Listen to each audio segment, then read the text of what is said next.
right, thanks for coming back to my channel. Today we have a very special guest. We've got Mr. Money Jar, also known as Timmy here, and he is an expert on finances over in the UK.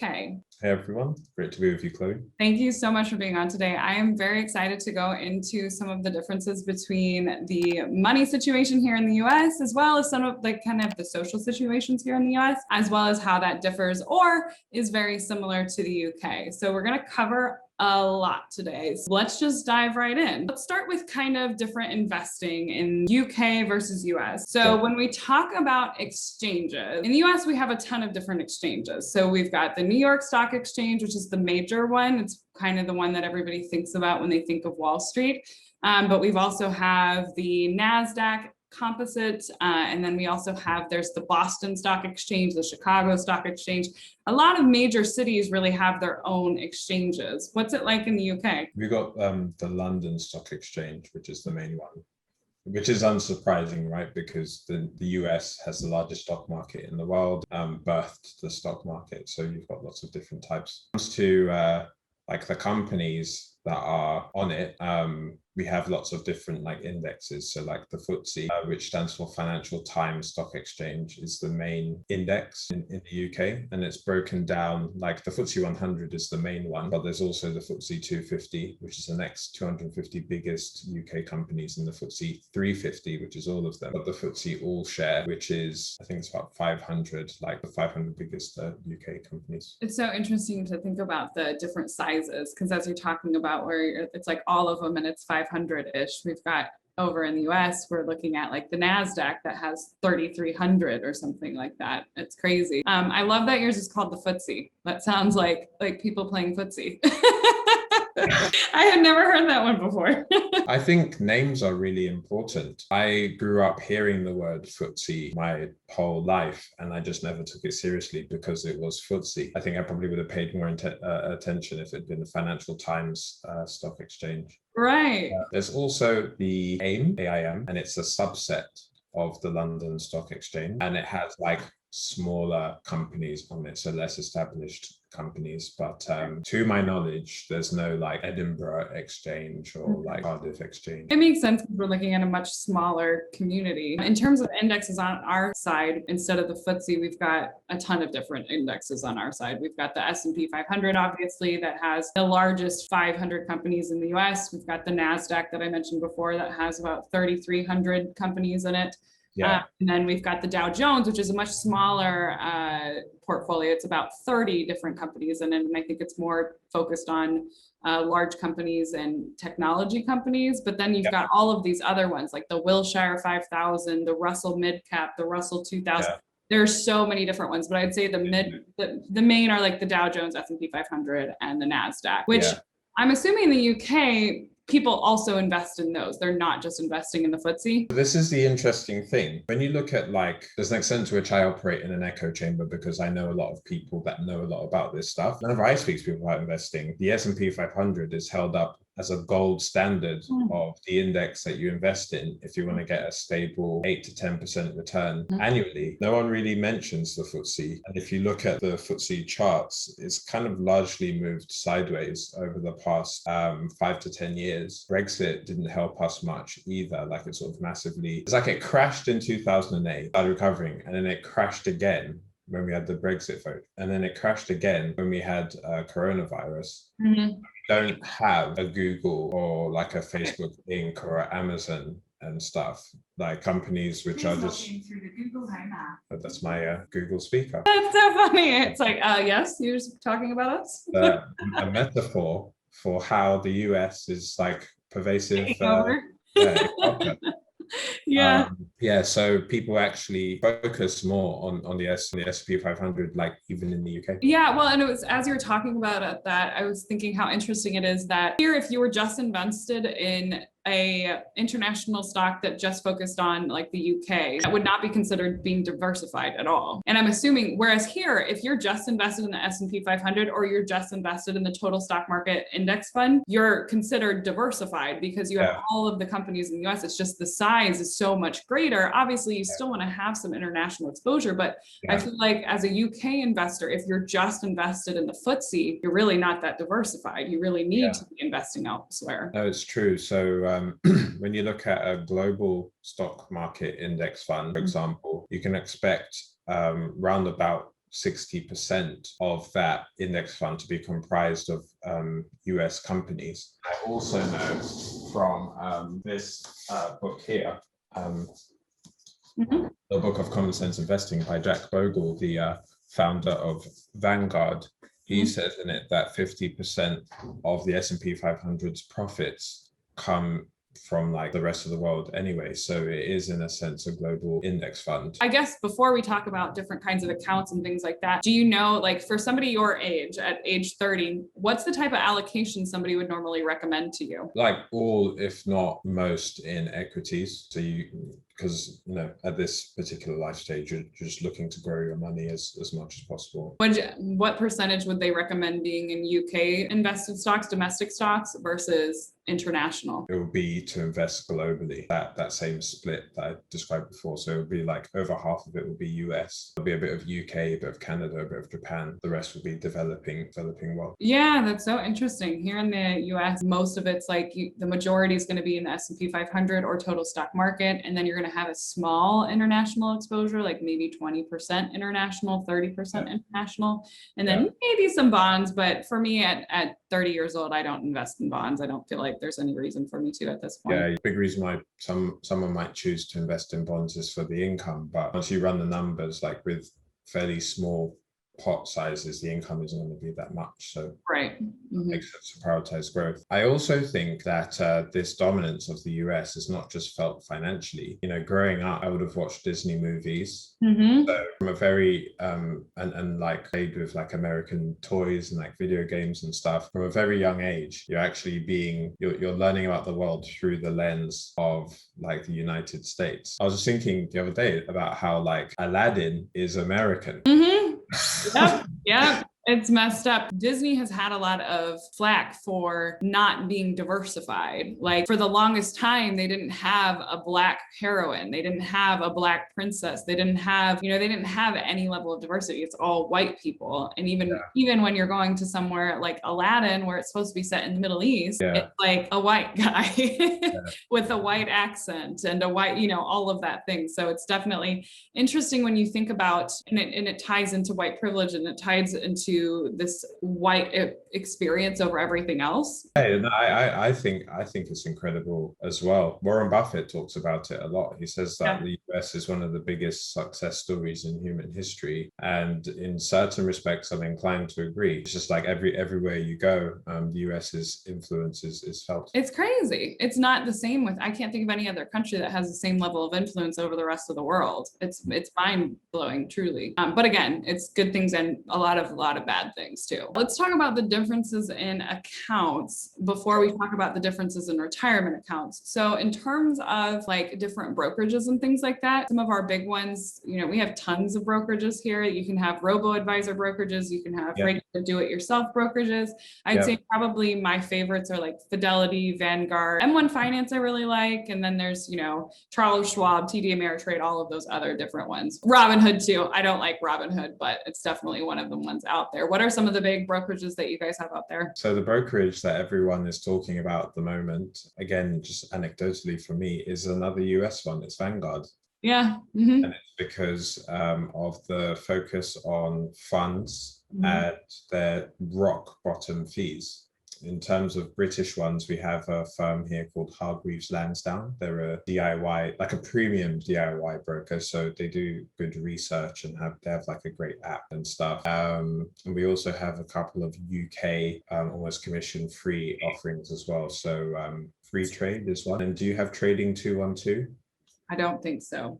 Cool. So those are two UK ones. They did massive kind of growth last year during lockdown. I think lockdown really like shook people up in terms of like them thinking about their finances and stuff. And lots of people became interested in saving, investing, and the rest of it. Before we go to retirement accounts, I'd be curious to know, what type of investment accounts do you have?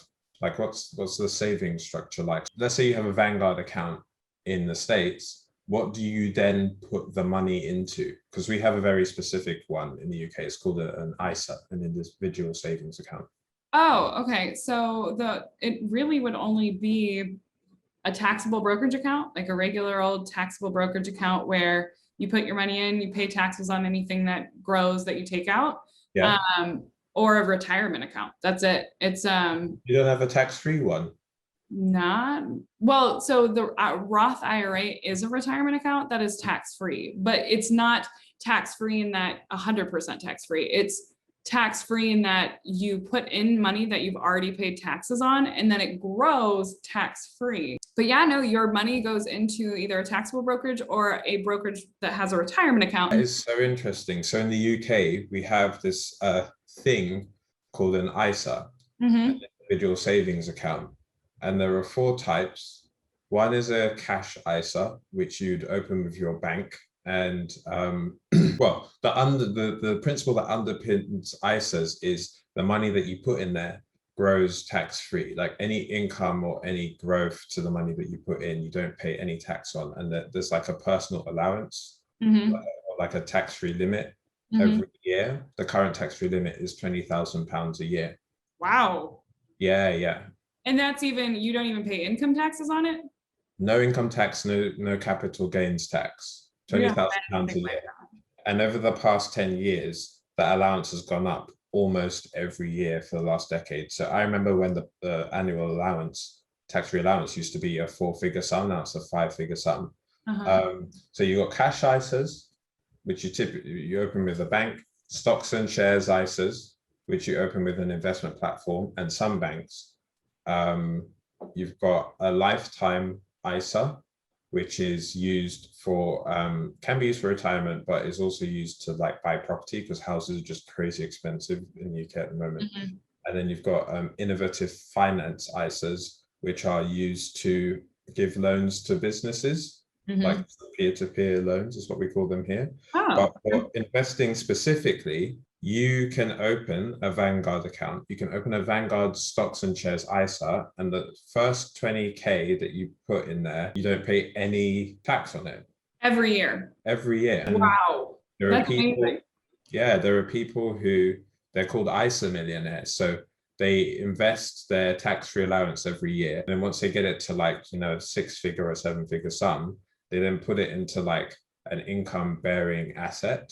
Or they draw down on it using the 4% rule. Yeah. So then is your ISA, do you have to connect it to your workplace so that the workplace doesn't take out taxes? Personal. So you get paid from your job. By the time it lands in your bank account, they've already taken out income tax, national insurance, which goes towards public services like the NHS. They've taken out your pension contributions as well. You get your net salary, and then you just put that into, or however much you want, into an ISA. That's okay. It. So then you are paying taxes on it. You're just not paying additional taxes on any kind of growth because you've paid your income taxes on it. Yes. So that's similar to actually a Roth IRA. So the contribution limits are way, way lower.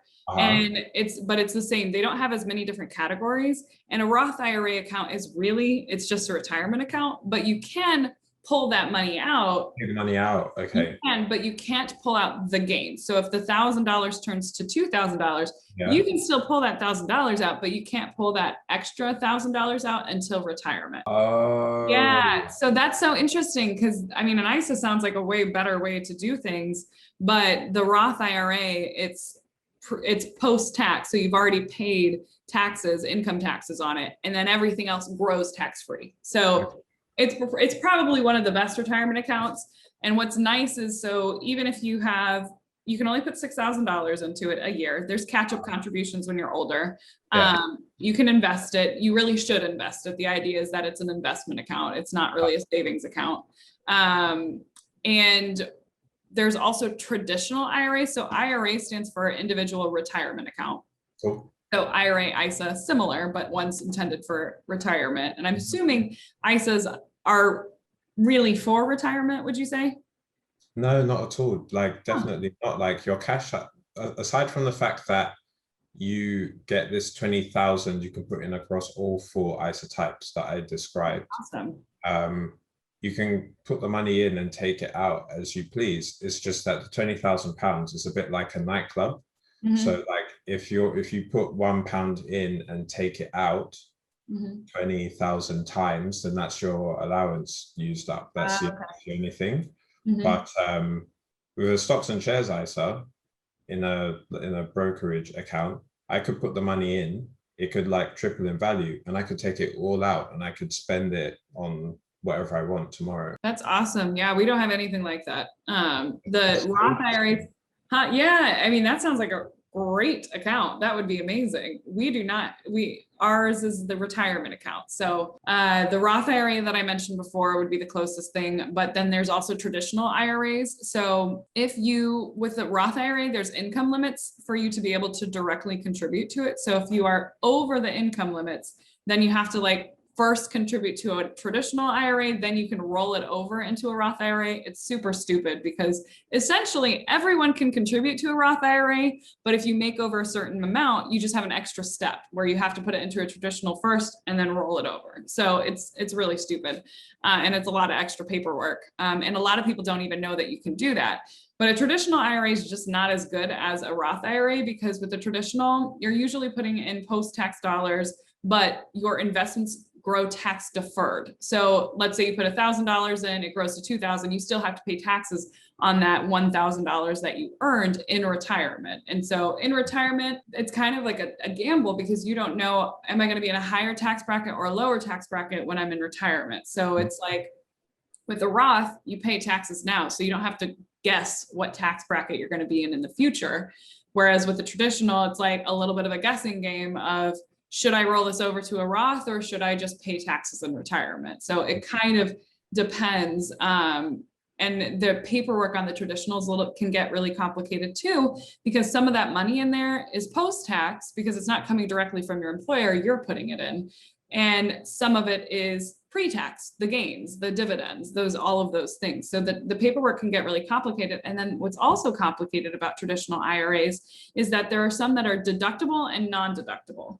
So if you are covered by an employer retirement plan, like a 401k, your traditional IRA is deductible. You can take it off of your taxes so that you don't pay taxes on that money in the year that you contribute. But if you have an employer IRA, the money that you put in there is not tax deductible. So you do not get any immediate tax benefit when you put money into that traditional IRA. Does that make sense? It does make sense, but what would be useful for you to go into straight after this point is how does your tax system work? Well, it's different. So every state is a little bit different. There are some states that do not tax retirement income, and then there are some states that tax retirement income like ordinary income. So almost like a mirror to the question that you asked me, which is like when you get paid from your job, like how does that work? Oh yeah, it takes it out automatically. So your income, unless you're self-employed, if you're self-employed, then you have to keep track of it and you have to pay taxes on a quarterly basis. And that's kind of like your own responsibility. But if you are employed by a regular employer here in the United States, they take income taxes right out of your paycheck. You kind of decide how much they take out at the beginning of the year or when you start your job. They'll send you a W-9 and you'll figure out, okay, I want you to take this much out of my paycheck.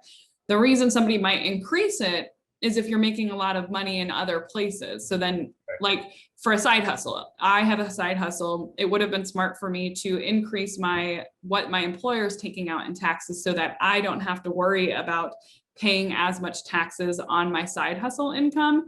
Yeah. But it really depends because at the same time, I could put my side hustle income into an IRA and not pay taxes until retirement. But then in addition to that, not only do you pay your federal income taxes on your income, you also pay your state taxes on your income. So, and every state is very different. Like in California, if you live in California, you could be paying half of your money in taxes, But then if you live in somewhere like Florida, they have zero income taxes. So you don't have to pay any income taxes to the state. You still have to pay your taxes to the federal government though. So it gets very complicated when we're talking about taxes. So yeah, personal confession from me is that I've never fully understood the US tax system, but you know, it's a comfort to me that actually you're saying it's quite complicated. Oh, it's very complicated. And the thing is, the more complicated it gets, because different types of income are taxed differently. And it's just, you never really know what you're going to be taxed at or what kind of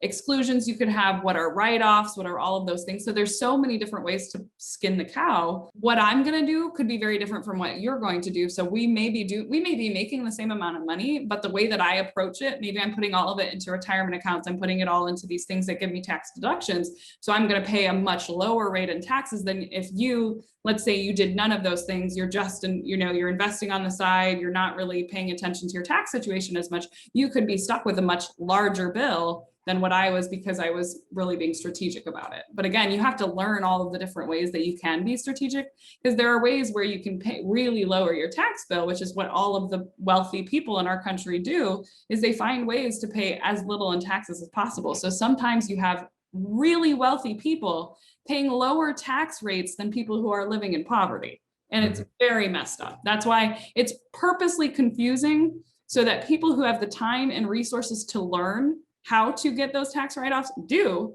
whereas people who are working 2 jobs and barely getting by and are not able to spend the time doing the research and learning and don't have the opportunity are stuck with larger tax bills. So it's a messed up system. Very interesting.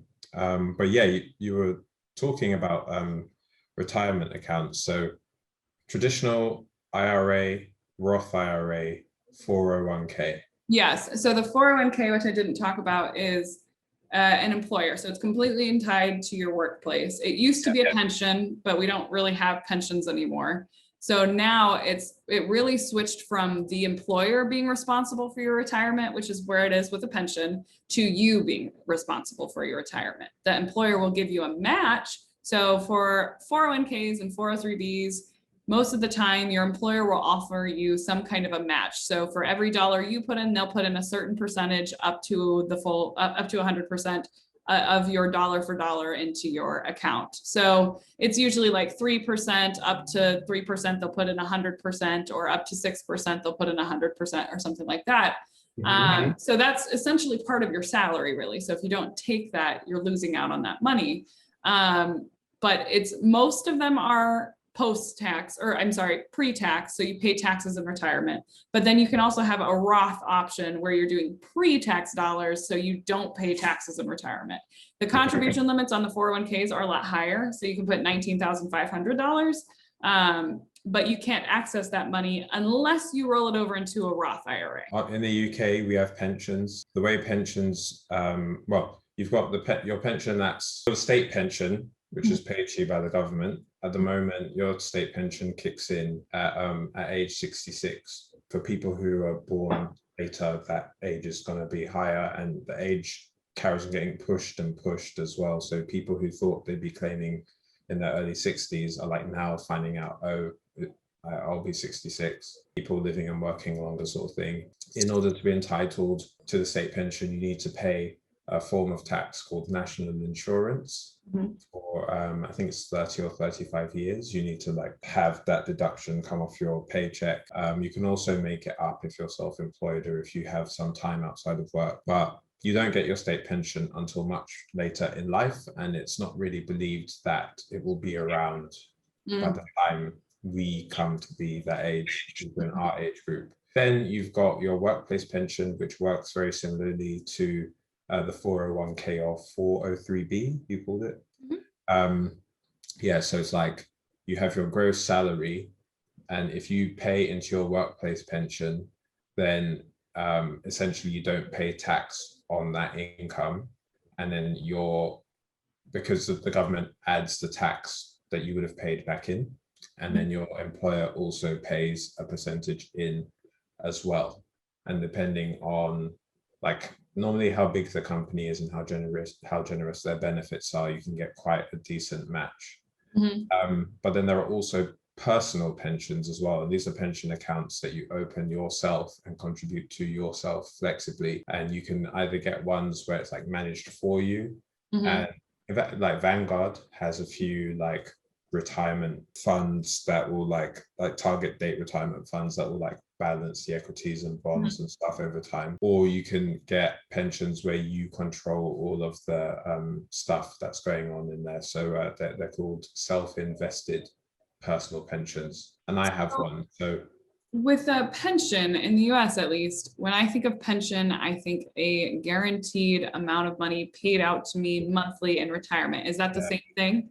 Yeah, so it used to be that way, but that turned out to be a huge financial liability for a lot of companies. And you know, the culture among work has changed as well. So gone are the days when you'd work somewhere your whole life, and then literally that, because you spent your whole life with that company, they would then support you until you died.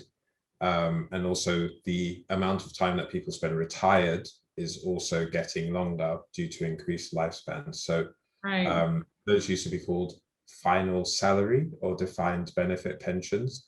They're now largely given to people who work in public services. So people that I know that work for the NHS still have these defined benefit final salary pensions. Similar here. Most everyone else is the kind of you're on your own. Like, make sure you pay into this, and basically when you get to 55 is the age you can withdraw from your it's called defined contribution pension. So the other type, you can take out 25% tax-free, and you pay income tax on the rest, or you can use it to buy an annuity, which will pay you a fixed income for the rest of your life or for a specific period of time. Okay, so it's even though it's called a pension, it's still just like a retirement account for most people, unless you work on the government side of things or you're working in public services.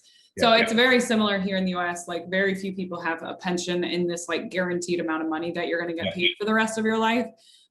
You can do like the makeshift pension and buying an annuity, but those are generally pretty bad deals.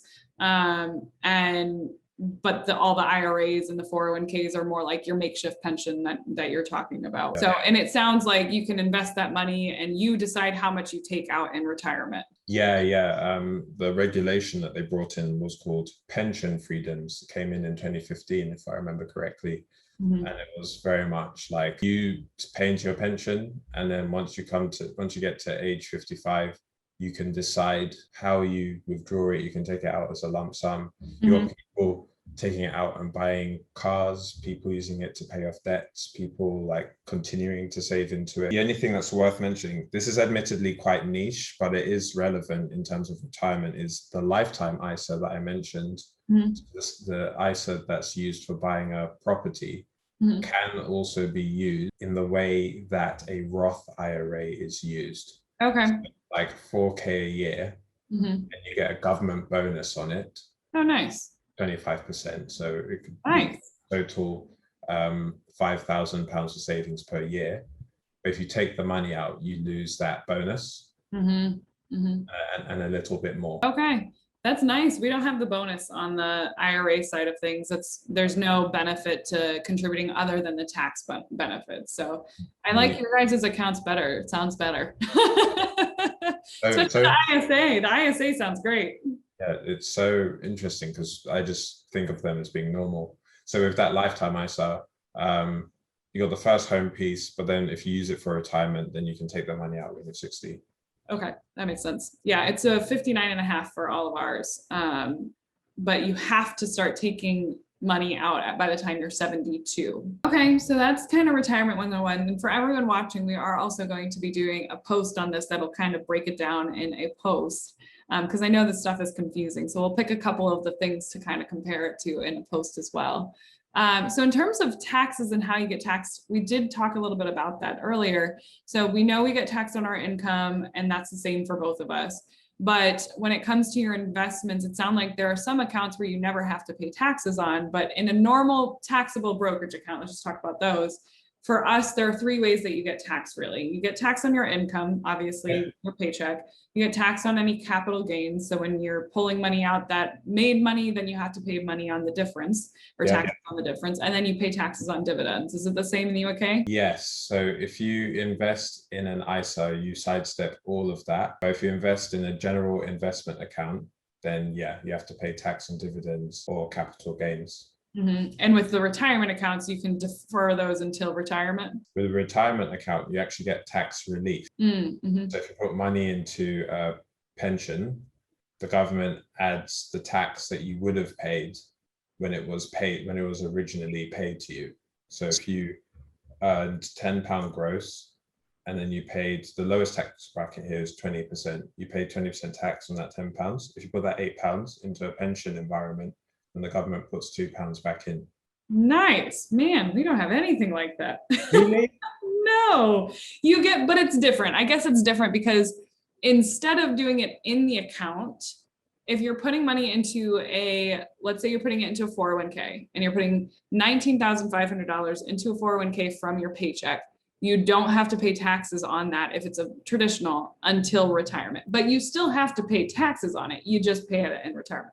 The only benefit the government gives you is saying you don't have to pay taxes on this now. So your taxable income now is less. Sounds like you guys have accounts that have way more benefits than us. I am sad to agree. Yeah, like our annual limit for pensions is 40K a year.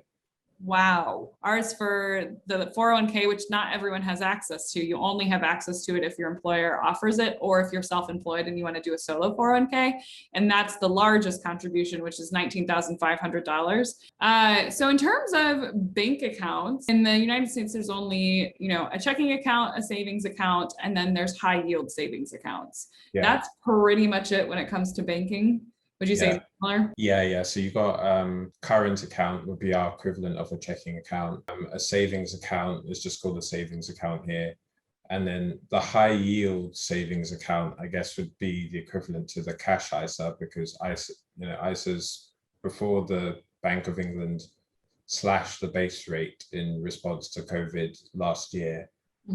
Actually, no, like interest rates were quite low before then. But typically your cash ISA would be where you'd get the higher interest rates, and you also have the option to like lock the money away for like a year in exchange for a higher interest rate. Yeah, we have something similar to that that's called a CD. So it's a certificate of deposit, and you do get a higher interest rate. It's not that high anymore, though. Maybe you could get 2.5%, but then you have to obviously lock it away for 6 months, 9 months, or a year. Yeah, so those I would say those would be the main ones. And then within saving, there'll be like these things called regular savers accounts, where if you put in a set amount of money every month, you get a slightly higher interest rate as well, like 250 quid. Yeah, we have, there are certain banks that will offer something like that, where they'll give you like bonuses for putting in more money. Like they'll give you a higher interest rate for keeping your money in. They're very few and far between though. And it's usually like startup banks or things like that. And then we obviously have those roundup banks too, where it's like, Acorns or Stash, where they're rounding up and they're investing for you or they're saving for you. But again, those are kind of apps and startups and things like that are doing that. Yeah, we've got that too. So the main three here are Monzo. Have you heard of Monzo? Yeah. That's so crazy because like they're so like popular here. So Monzo, Starling Bank, and Revolut. Yeah, no, I haven't heard of any of those. Have you heard of Acorns or Stash? Heard of Acorns and Stash, yeah. But okay, so yeah, those three would be the equivalent of that. They really started off the whole like roundups, and like when you spend money in a bank account, it like gives you all the like analytics back on like you're spending this much on eating out, and it was like really popular with millennials. Actually, it was like for the first time, it was like cool to have a bank account. Just on the topic of banks, big difference between the UK and US is when it comes to withdrawing money from said bank. You can go into an ATM in the UK and withdraw money for free 90 to 95% of the time. But I remember going to the States a few years ago, and being surprised at having to pay. Yep. And it's not only do you have to pay the ATM fee, but then your bank usually has a fee for you using an ATM that's not on their system. So you generally, you can end up paying $10 every time you're trying to access your money. And it's the same when you go abroad too. For us, when I went abroad, I would have to pay because my bank is still charging a fee, and the fees are higher usually because it's an international withdrawal. So there are like banks have like contracts with other banks where you can use each other's ATMs without fees. And then there are, you know, if you have a Chase bank account or something, you can pull out money free from any Chase bank ATM.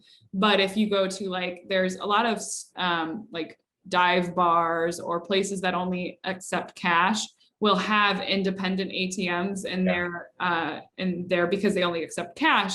Those are the ones where it's like you've got like a $5 ATM fee, and then your bank is also charging you a fee. So those don't usually have any kind of contract. It's like they're there to make money. They're there because the owner of the ATM is making good money on of it. There's other ATM networks too that banks sign on with, where it's like All Point networks, or I can't even remember the different ones, where if you go to any of those, but you have to keep track, like who's keeping track of where all the All Point networks are and things like that. So it's kind of a pain, but honestly, people just don't use cash all that much anymore. So I feel like it's not that big of a deal, but it is kind of stupid. Like you have to pay to access your own money, but that's how they make some money. Yeah, no, there's some ATMs you have to pay for. Similar situation where if you're in like a corner shop or like a smaller sort of establishment, or like sometimes just like out on the street, there'll be ones where you'll be like, okay, so that's one where I'll need to pay. But as you said, like people are using cash way less. In the UK, we've just released a new £50 note, got Alan Turing on it. And he was put there because of his contributions to computing, but also to commemorate the fact that he was convicted of being gay, I believe, and then was pardoned posthumously in the early 2010s. What do you call that decade? I don't know. But there's all these, like, you barely saw £50 notes before this. Yeah. And, like, don't expect to see one anytime soon. Right. Well, and on top of it, like we said, nobody's really using cash as much. And I'm sure that like, it's not like people use $100 bills all that often. So I feel like $50 bills, I feel like those would be more popular than $100 bills. But let's talk about, I really want to talk about student loans and maternity. Yeah. For student loans here in the United States, as I'm sure you probably have been privy to, it's just a very messed up situation. You decide at the age of 18 whether or not you're going to school. You and your parents decide whether or not you're taking out loans, because a lot of times an 18-year-old can't necessarily get the loans by himself. He has to have co-signers. But there's a lot of messaging out here that's like, going to college is important. You will not have the life that you want if you don't go to college. So a lot of kids and families feel pressured to take on this huge amount of debt and pay it back over the rest of their lives, because that's the American dream now. It's like you go to college and that's how you make money. With student loans, there can be federal student loans that are usually at a lower interest rate, but you have to qualify to get federal student loans. And if you don't qualify to get federal student loans, then you have to take on private student loans, which can have, extremely high interest or can have very low interest depending on where you go. And you have to pay them off for the rest of your life, essentially. Like there's no way of getting out of student loans. There is a public service forgiveness program where if you spend 10 years working in a public service, theoretically you can get your loans forgiven, but 99% of the time something stops them from getting it. Like the program does not approve them. They do not get their loans forgiven. So even though there's this program available, it's a really terrible program that most people are not actually able to get their loans forgiven. Wow. And I remember reading an article once where Barack Obama said that like he'd only just recently finished paying off his debts. That's like the president, like a former president. Like in the UK, again, like related to kind of the UK's, the influence that the US has on the UK, but also because I just don't think it's named very well in the UK. Our student loans are like a tax. So go to uni, you take out a loan to cover the cost of your tuition and living costs as well. If you earn over a certain amount, once you come to start working, or a full year after you've left uni, you then pay back 9% over and above that threshold. I forget the specific number. It's around about, oh yeah, and also it depends on, like, they changed the system in 2012, so it depends on if you started uni before or after 2012, but like for one of them, it's like 19 and a bit grand, and for the other, it's like 25 or 26 grand is the threshold. Nice. After 25 or 30 years, depending on the plan, the loan is cancelled. That's amazing. So, and it's not very well understood. People get angry when you say it's a tax because they're like, what, so you saying that like I should basically not earn more than 26 grand my whole life so that I can not pay the thing back? It's not that. It's an acknowledgement from the state that if you have failed to earn over a certain amount over the course of your working life within 30 years, then university has not done its job and therefore you shouldn't have to pay it back. There is almost a sweet spot, well, the opposite of a sweet spot, where if you're a particularly high earner, then actually it makes sense to pay that loan off because of the percentage wise. But for most earners and for the average earner, it just makes sense to pay, and it automatically comes out. It makes sense to pay it when you have to, and to just leave it when it's not. Particularly with housing, property being as expensive as it is in the UK, people maybe having high APR consumer debt, that represents a much better use of your money, saving up for a house deposit or getting out of debt, than paying off this loan that will be written off anyway. Right. So if you make above it, you will have to pay it pretty much in full. But if you make below it, like you said, I think that's a good system where it's most people are not expected to pay the loan off. Wow. I think they should call it a student tax. Okay, interesting. So then after 30 years, it's wiped no matter what you make? Yeah. Wow, that's crazy. If you haven't paid it all off. Yeah, so, and I guess most plans, I feel like in the United States, you will pay it off in 30 years. Like it's rare, but there are a lot of people who have hundreds of thousands of dollars of student loan debt where it's possible that they wouldn't. So it kind of depends. Okay, so in terms of maternity leave in the United States, we're pretty much known for having one of the worst maternity leave options available. It's at 12 weeks is the federal standard, and that's unpaid, but you cannot be fired for getting pregnant. What is also interesting is that with maternity leave, if you work for a company that has under 50 employees, the employer has no obligation to you for any kind of maternity leave whatsoever. In the UK, you get a statutory maternity leave of 52 weeks. So a full year. And in terms of pay, you get statutory maternity pay for up to 39 weeks. Wow.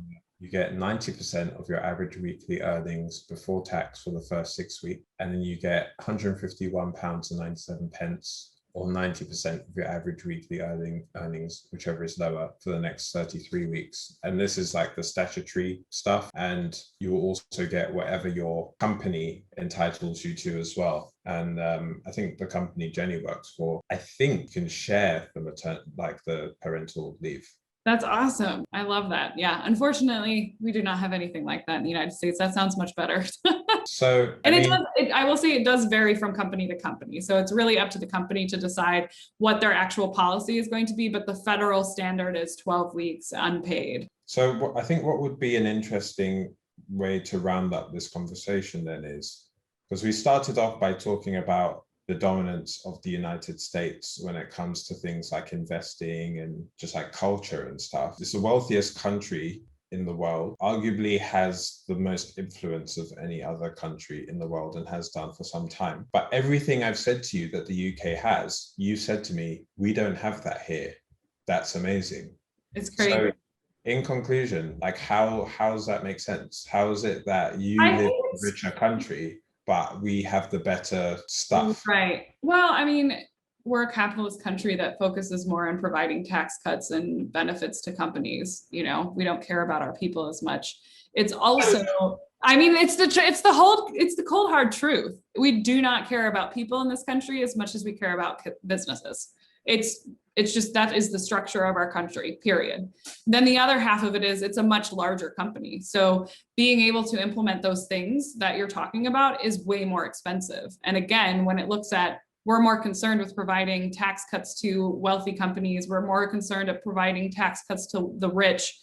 rather than providing equal access to things and providing systems that cost money, but are beneficial to everybody. It's just, we live in this very strange place here in the US where people do not matter as much as companies and very wealthy people. Like there is it's so clear, you know, when you look at all of our systems that are just so broken, because if we did care more about people, school would not be as expensive as it is. Healthcare would not be as impossible to get and as expensive as it is. Maternity leave would not be an issue. It's all of those things. So I just feel like the clear message, the honest answer is that the United States does not care about people. It cares about profit.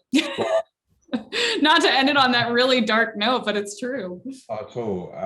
I found this conversation fascinating. I think that what I will take away from it is that we need to complain a bit less in the UK, because things here are by no means perfect, but we clearly have things that like put people first. And actually coronavirus has brought in even more stuff. So we brought in the furlough scheme to make sure that people who lost their jobs were still paid like 80% of their wage. We do have a national health service, which means that you can get healthcare like for free. We have, from what sounds like, quite generous like personal tax allowances and benefits and stuff. And we can withdraw money from ATMs for free. So there you go. Yeah, but you have to pay to use the toilet. Which we do not have to do in the United States. Yeah, no, it's definitely, it puts things in perspective. And I think that the more I learn about how other countries work and other, you know, the more you know, the more you understand how there are some very messed up systems here that even though people see it as this great place for lots of opportunity, because in theory, anybody could make it here, there's nothing holding you back, but there's a lot of things holding a lot of people back. And it's not a system that focuses on equality. It's not a system that focuses on providing access. It's not a system that really focuses on people at all. And I think that's clear from our conversation, which is really interesting. It's been awesome speaking to you today, Chloe, and I'm looking forward to our live. Yes. Conversation. I'm excited for that. And thank you so much for coming on today. This is really interesting. Thank you for having me, Chloe.